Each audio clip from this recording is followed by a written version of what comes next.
Hello mga ante, welcome to my vlog.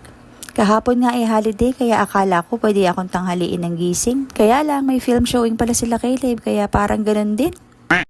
After nga mahatid si Caleb, dumiretso muna kami dito sa ATM para mag-withdraw. Pagkakita ko kasi sa wallet ko, wala na pala akong kapera-pera. Pero yun talaga yung gusto ko, yung nagpapanik ako kapag may COD akong parcel. Kaso hindi naman nagana yung ATM dito. Sumayaw pa nga siya Hindi nga kami naka-withdraw kaya magkakape na lang kami. Anong connect? At dahil nga wala namang pasok itong isa, nanood muna kami ng TV. Kaya nga hindi na rin ako nakapag-film ang niluluto ng uncle nyo. Paksiw na bangus nga pala yung niluto niya. At grabe nga pala yung napanood ko sa Netflix. Kung napanood nyo yung nakaraan kong vlog, meron akong dapat papanoorin kaso naunahan ako ng katamaran. Pero yun nga, pinanood namin kanina at grabe talaga. Kung nanay or magulang kang kagaya ko, dapat mo tong mapanood. O siya, hindi ko na kayo i-spoil, basta panoorin nyo na lang kung bet nyo. Ang title nga pala ay Take Care of Maya. Napakudkod na nga lang ako dito ng mga hugasin. Wala nga kasi ang Kuya Caleb.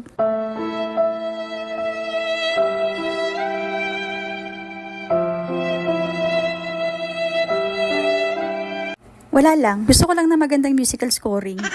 Kung kayo ba naman tambakan ng ganito karaming plato, hindi ba kayo malulungkot? Char.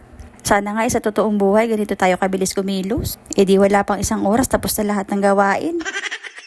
Pero okay na rin talaga yung ako naghuhugas kapag kasi minsan sila kuya parang inuulit ko pa yung gawa nila. Kahit nga gamitin ko ng Armalite kong bibig parang hindi naman nagtatanda. Char! At kung bet nyo nga pala yung gripong nakikita nyo sa video ilalagay ko sa comment yung link. Napakamura nga lang yan mga ante. Pwede siyang ikutin ng 360 degrees. At dalawang klase ng mode nga pala yung tulo ng tubig niya. Pwedeng ganyan pa shower at pwedeng yung normal na tulo lang. 169 nga lang pala ang isa niyan. Kaya nga napakasulit nito dahil aesthetic na rin talaga yung itsura niya. Pasado na ba ako sa seamless na pag-promote ng mga gamit ko sa bahay? Aba syempre kahit papano dapat kumikita tayo sa paggawa ng mga video.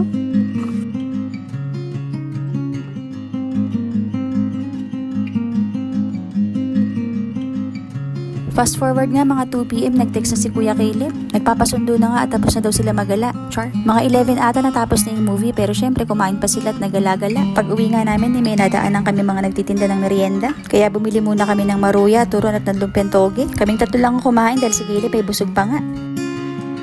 Siya mga ante, yun na lang muna. Bye! Sa mga nagtatanong nga pala kung saan ko nabibili yung mga gamit ko sa bahay, pumunta lang kayo sa account ko at i-click nyo to. Pagkatapos naman mapupunta na kayo dito. Diyan nyo nga pala makikita yung iba't ibang items na nabibili ko. At para naman mas madali nyong makita yung mga iba't ibang bagay, pumunta lang kayo sa taas at nandyan ang kitchen, living room, bedroom at kung ano-ano pa. Siya mga ante, happy shopping! Bye!